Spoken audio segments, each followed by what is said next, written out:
Here we go then, and that is the very beautiful Christine Hauer, a new ring card girl here at 1FC, and it's great to have her on board. This is Jake Butler, and it's great to have him on board as well. What great condition he appears to be in. It's going to be interesting to see if Jake wants to test his stand-up here and feel out if he can use some of that reach or not. This fight is brought to you by Clear Vision, the official eye care partner of 1FC. You know, obviously having that NCAA Division I wrestling experience, he's very, very confident. Oh, nice head kick! Wow! I got my answer. You heard the noise, I'm sure. Beautiful head kick. Well, he's using that reach well, which I think is what he needs to do here. His corner's yelling strike. And he takes him down. Nice trip. Now we get to see Butler work out a guard here and see how comfortable he is. This is where he's been schooled over the past few weeks at Evolve. But it could be where he's a little exposed against this man. Get to see what kind of grappling work Swain has here on his back. He needs to close his guard or start working his legs up and kick off Butler, because he's going to get a lot of leverage and a really solid base with those punches. The right hand's caught up, the left hand comes down.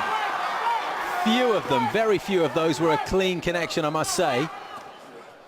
You know, if you've never trained in mixed martial arts or BJJ, it's really hard to appreciate how immovable the base is of guys that have really solid wrestling.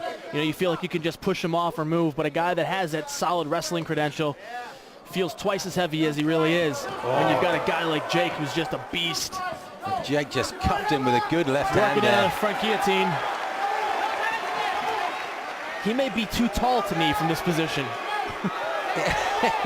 It was noticeable when they were boxing in the early seconds that Jake actually really brought himself much lower down, in a way negating that height, but the height difference could, as you imply, sometimes work against Jake here. Oh, beautiful takedown by Jake.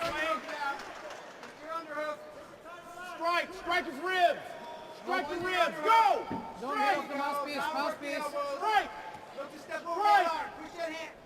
Lots of wrestlers like Dan Henderson, Randy Couture, Keith Haring have made successful martial arts careers having that solid wrestling base.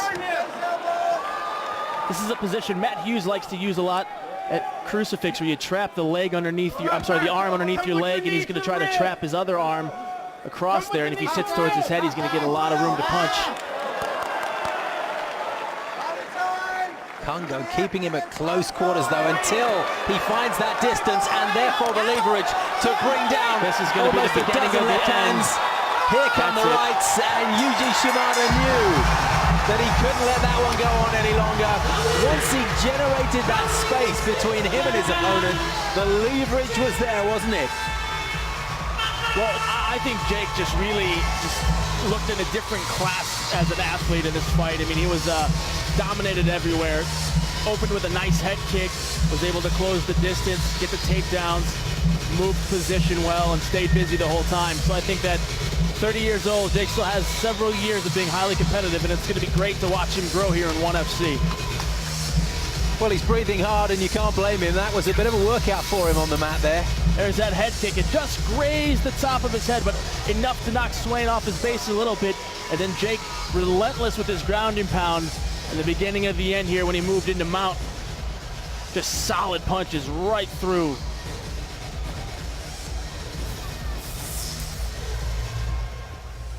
Here's Anthony Suntai. Ladies and gentlemen, referee Yuji Shimada calls a halt to this bout at 2 minutes 52 seconds of the very first round. For your winner, via tap out, from the red corner, Jake Butler!